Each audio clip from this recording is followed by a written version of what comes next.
and welcome to It's Your Time to Shine, a story about being a mom in a modern world. This is Juspreet, and my co-host Lisa can't join me today. Why, you might ask? Because she's at Target looking for 4-inch blue safety scissors and 2 red folders with brads. That's right, it's time for kids and parents to go back to school.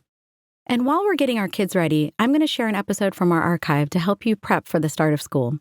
And we want to hear from you, so join the conversation on Facebook, Instagram, or send us an email.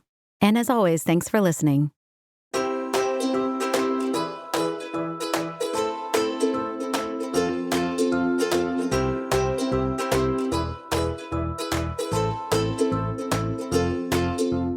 Hi, everyone. It's time for your next episode of It's Your Time to Shine, a podcast about being a mom in a modern world. My name is Juspreet, and with me is my friend Lisa. Hi, Lisa. Hey, Jess. How are you today? I'm good. How are you? I'm good. I'm always good after dropping Alyssa off at school. Sorry about last week. She was sick all week. We couldn't do the podcast. That's totally okay. I understand. How is she feeling now? Much better. I learned very quickly that if she has a cough and runny nose, then that she's going to linger forever. So just send her back to school. And I should have sent her back last week. Oh, really? Yeah, it's one of those things. You know, new mom doesn't know, oh, my God, I don't want all the other kids to get sick. No, stay home. And then I'm like, wait, all the kids are coughing and all of them have a runny nose. It's fine. And the teacher's like, yeah, it's fine. Today, she told me. That may be how she got the runny nose and the cough, right? Was that somebody else, a second time or third time mom like me, sent her kids to school and were like, you're fine. Well, I'm going to send her to school next time. Once the fever's gone, she goes to school because it was a long week. So. Oh, I can imagine. Yeah. Kids get so used to the routine, and moms, I guess. Yes, everyone definitely. gets used to the routine. Oh, kids get used to it too? Yeah. Well, moms definitely do. Yeah, that's awesome. Yeah. I think it's so cool when school starts to be the place where kids can get that routine and like have time with their friends and get a little break from everyday life. That's a really good sign, a really good place for a child to be. Oh yeah, definitely. Those kids, they need that separation from their parents. They just do, just to make them, just to give them that independence. So yeah, totally. Teach them those skills. I've been thinking a lot about school and personalities because Amrik got into a fight at school last week. No way. What happened? I got the dreaded call, not from the principal actually, but from the nurse, because it happened after school. Uh-huh. And of course, his version of the story was totally different than the other kid's version of the story. And so the assistant principal was like, oh, we have to do some investigation. But what it sounded like happened was there was a boy from elementary school that he knew, and he had called him names a couple times when he was in elementary school. And so Amrik wears a dastad, which is for sick boys and girls. But for little sick boys, it's like a way for them to cover their head. Mm-hmm. And so he had been calling Amrik since in 4th and 5th grade. He had called him like Papa Smurf a couple times, or like said, I know, and said mean things like no Smurfs playing football. And I never did anything about it. Budham and I had talked to him about it, but we never talked to the administration or the teacher because his friends stuck up for him. And so a couple times it happened. Right. And how was he? When he told me about it, he was like, oh, yeah, that kid is kind of, actually what happened was I usually go on a field trip with them every year. And so I had gone on a field trip, and there's one boy who was in our group, and I noticed Amrik wasn't really talking to him. Mm-hmm. And I said, like, oh, who is this? And then he told me, this is when I think my kids really take advantage of and feel lucky to speak another language. So because we speak Punjabi as well. Right. He was able to tell me, kind of like in broken Punjabi, because their Punjabi is not the greatest, that like, oh, this kid is kind of mean, and he calls me names, and he makes fun of my dastad. And so he had told me a little bit. And so on the way home that day, I had asked him like what happened, and he was like, oh, and I said, should I talk to the teacher, talk to the principal? And he was like, no, it's fine. So what had happened in elementary school was he had made comments a couple times, and one day he grabbed the football, and when they were making teams, he said like, no Smurfs can play football. And but before Amrik said anything, his friends were like, whatever, come on, Amrik, we'll go play basketball. So like 3 or 4 of them left. And so I was like, oh, they have his back. Like, it was actually really cool. So that had worked out then. So what happened was this boy is friends with like one of Amrik's best friends. I think he lives across the street from him or something. Mm-hmm. And he I don't know what the exchange was. Like maybe they passed each other in the hall, but apparently he was like, "Oh, fight me, bro, fight me." And Amrik was like, "You're stupid if you think I'm going to fight you." And Right. so he grabbed Amrik's arm and wouldn't let Oh go. my God. Yeah, and then Amrik punched him in the chest, and then he punched Amrik Oh, back in the groin. oh my And God.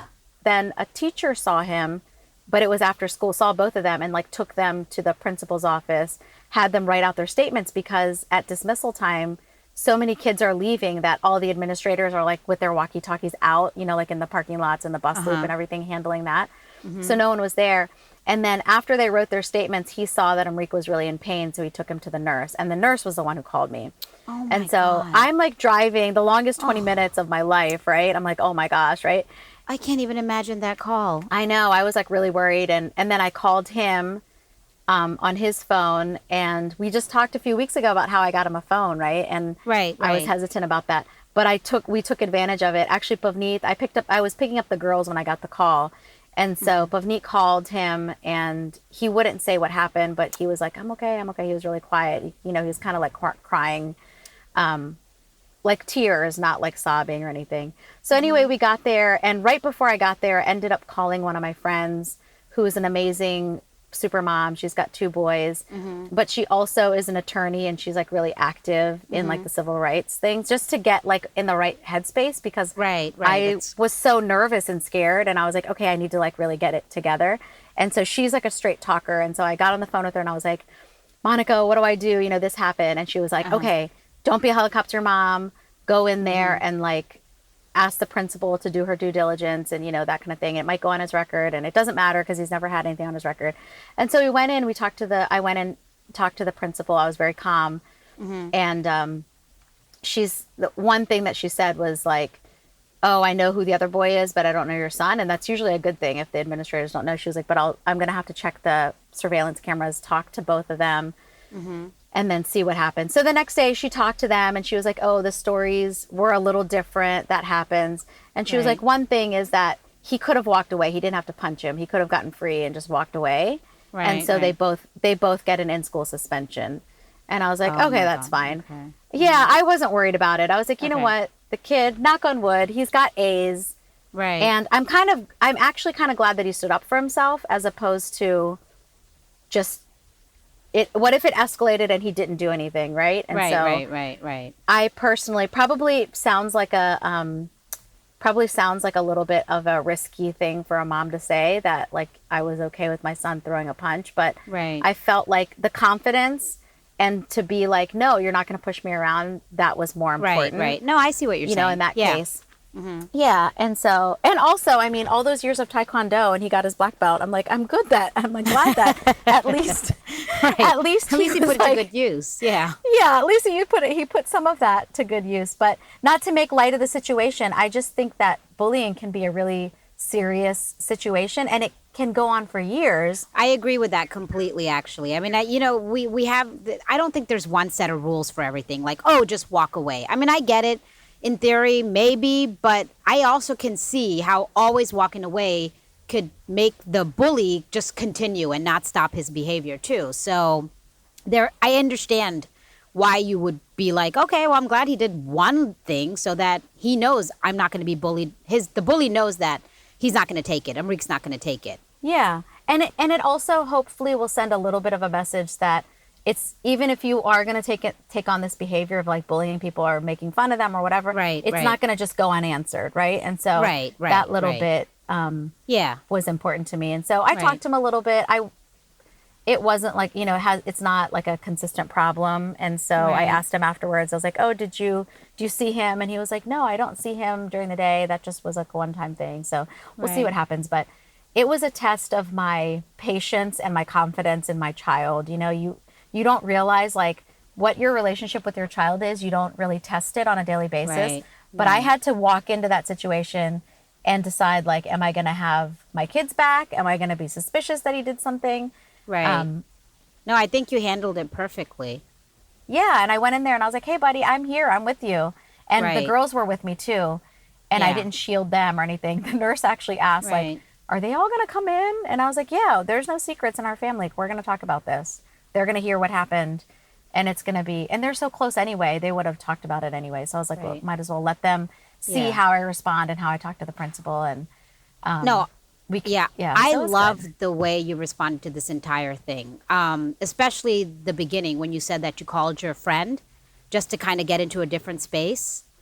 That was like your friend, your lawyer friend, the supermom. Yes. Yeah, that right there, that was very like, it was just very smart to do that because I think a lot of us would have been like, oh my God, blah, blah, blah. I cannot believe it. You go in there, storm, yell at the principal, yell at your kid. And Yeah. I actually was just talking to Samir about that yesterday, how I think I'm really good in the middle of a storm and my wisdom comes through, but I'm bad at the beginning. When things are cool and everything's great and all of a sudden there's a storm, I don't make proper decisions. I act on my impulse. So I actually was just telling Samir yesterday, I've got to work on that because I act on my impulse and then I realize. And I think that this is a situation like this can make your child shut down. And if you had just gone in and been like, what's wrong? What's going on? You're going to tell me, blah, blah, blah, and yell at everyone and not really handle it the best of your ability because you know what you can handle, then I do think your kids can shut down. And Totally. these small Yeah. shutdowns, I think, can make that creates that new relationship you have with your child. So it's during these moments you're mostly tested. So what I'm saying is you did awesome. And I'm waiting for that moment for me. I don't know if I'm going to, pass like you, but I always just but I always brace myself for that because it's easy to talk. It's easy to talk when I'm calm, everything's fine, it's 70 degrees outside, everything's awesome, yay, Yeah. But when something actually happens, and I know this personally, not my daughter, but like people in my past who I've considered like my children, I think about that, my old cousin, Mike, I don't want to talk Sure. about her specifically, but I do always try to remember what is it that I did wrong in any situation, just because it's a chance and opportunity for me to grow. So I always think about this one cousin I had, whom I was very close to at one point. And the moment I think she might have shut down because I didn't respond in the way that I think I should have. And I just think about that. I don't dwell on it, but I think about how I want to learn from that and not apply it to my own daughter. Because I know the exact moment that my cousin shut down, right? And everything just Sure. kind of, then that becomes kind of the new reality of your relationship. So, Yes. so. Yeah, totally. And I think you hit the nail on the head. If we have these negative situations, maybe negative is too strong a word. We have these situations that are not ideal. Right. And sometimes we can't control them. So we should at least learn from them. Well, you have nothing to learn from this situation because you did well. Yeah, thank you. Well, no, there's always more things to learn, right, in terms of conversation and how to ask. And I have been hearing for years that teenagers don't talk at the dinner table. And, we do this like dinner question when we have Right. dinner, which is Yeah. less and less, actually. Less and less do we sit at the table all together as a family and have Right. dinner. But when we do, our kids love picking dinner questions. And so for years, I love that. I love that. yeah, I love for years I would write them on a piece of paper and let them pick. Yeah. And then you came to visit Yeah. last summer and you brought a thing of dinner questions. So now the kids will be like, tell me when to stop. Last night Amrik was like, tell me when to stop, Mama. And he like fans through them and he'll pick a question. But I remember many years ago, like probably 3 or 4 years ago, someone who had teenagers said the dinner questions will go away, go out the window when they're teenagers, and you have to figure out the right questions to ask to get them to talk. And so I've been thinking about that since this incident. What kind of questions do you ask your child to get them to tell you about a bully or tell you about something negative? Because Right. when you ask the question, how was your day? The answer is just either good or bad. Fine. Right. Or whatever. Right. Right. Or fine. Right. It's not that open-ended, Right. the open-ended answers. So, and you, not to go too personal into it if you don't want to talk about it, but you had experiences with a bully. And I Right, know a growing lot. up, like my parents didn't know how to ask us. So like, what You're was your right. experience? Were your parents able to bridge that gap and talk about it with you? I can answer that in a second. I always think about how my parents, they kind of knew, but they never wanted to talk to me about it. And I think for them, and I don't blame them at all, they just didn't know how. They just didn't know where to start. They themselves were struggling in Germany. They were also getting a lot of, racism, just a lot of hate everywhere. They were dealing with their own things. So they didn't. And I think about that. And I always think about those moments when those moments are bad. Like coming home from school, I remember being in the hallway and crying so hard because of something that happened at school that day, and just thinking I've got to stop crying because my parents will be ashamed of me if they find out that I'm being bullied, and they'll be disappointed in me. So, Oh man. so all I can do as a parent today is remember those moments and think about what is it that I would have needed at that time, you know? Right. So in that case, I did go home. I looked a little sad. My parents knew it, but they didn't ask. I right or wrong, if Alyssa came home with that in that same state of mind, I don't know what I would do, but I do know that I would not do nothing. You know, so because Yeah. I don't want to sit here and say I would ask this and this would be perfect, and then she would answer, and everything will be Yeah. fine. No. I don't know, but I do know that I want to be cognizant of that as a Sure. parent, because I know that feeling, and I do feel very passionately about bullying, obviously because of my personal past, and in general, obviously because it can affect a child, the rest of their lives. So we need to definitely be cognizant it as can- parents. Of course, and it can affect anyone, not just a child. I think that's what I'm Right. seeing is like a lot of social behaviors turn into bullying in some way, Right. shape, or form. Right, and then you become a bully. I became a bully. Totally. Yes. Right?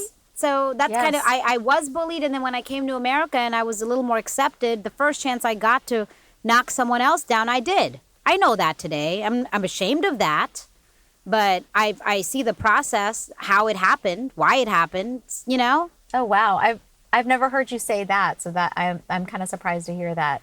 You knew that I kind of like did a few things in high school, like kind of mean stuff to some of the people there. I won't get into the stories, but I wasn't, I get it today. I wanted validation. People were laughing. I got accepted, and that meant more to me than that girl's feelings. Yeah. So I knew you were a prankster. I guess I hadn't heard you use the word bullying. That's kind of interesting.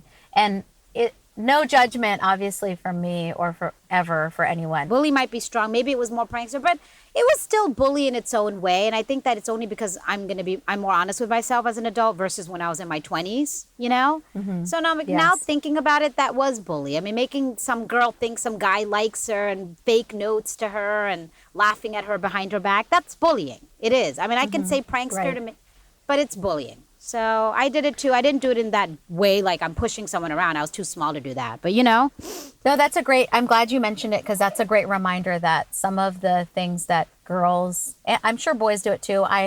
My daughter is 13, and I see some of the behavior that some of the other girls do with texting or like grabbing someone else's phone and sending Right. texts and stuff. I tell her like some of this social behavior is pushy, and like no one should be pushy about anything. And that is like one step away from bullying. So right.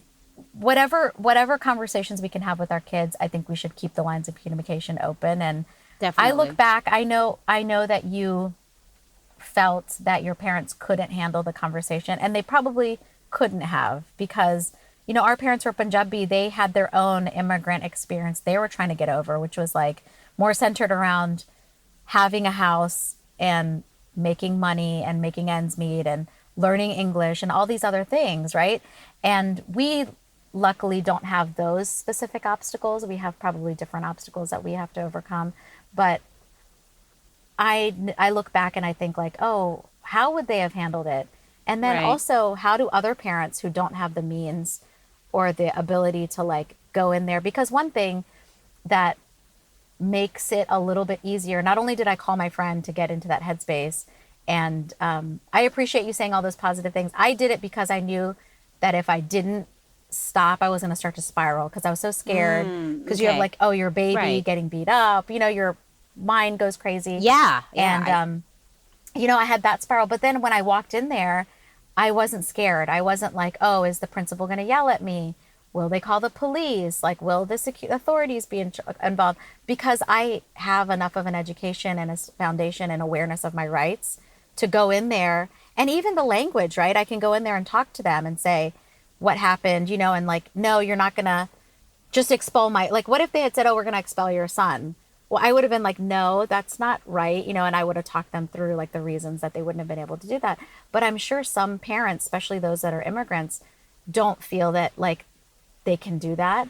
Right. And so, the big part of the community service that we can do, and my friend's a lawyer, and I know it's Samir, your husband being a lawyer, people do sometimes seek out help and guidance. And so I feel like that's another like type of form of seva or form of service that we can do is like have the conversation so people know what their rights are and know like where the school's responsibility starts and ends and parents' responsibility and things like that. No, you're right. And then imagine us in a different country too. We won't be as strong. We won't be able to back up whatever it is that we're saying because it's just a foreign country, foreign language. So, totally, yeah. Just having the confidence, right, to have that. And that, I guess, in the end, that's a form of privilege that I forget about sometimes. Especially for us in Germany. I mean, America's one step away. Germany was 2 steps. I mean, now we have German to deal with and Germans to deal with, So. Yeah, absolutely. Yeah, the German culture can be a little less like, let's talk it out, right?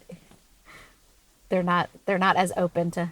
Yeah, I don't even know. I just know that the kids were really mean in Germany. Yeah. So they were really, but I'm fine. I mean, I am who I am as a result, Hey, yeah, I want to ask though, is Imrique scared of him or is he cool? He's like, what? I'm going to school and I'm fine. How is he now? He's been fine. He's been like, I'm going to school and I'm fine. And we had that little talk like, oh, do you feel fine, walking to school and walking home? He's like, yeah, it's fine. And I was like, all right, cool. So maybe there was a confidence booster for him too. It was, to be like, hey, you're not going to push me around.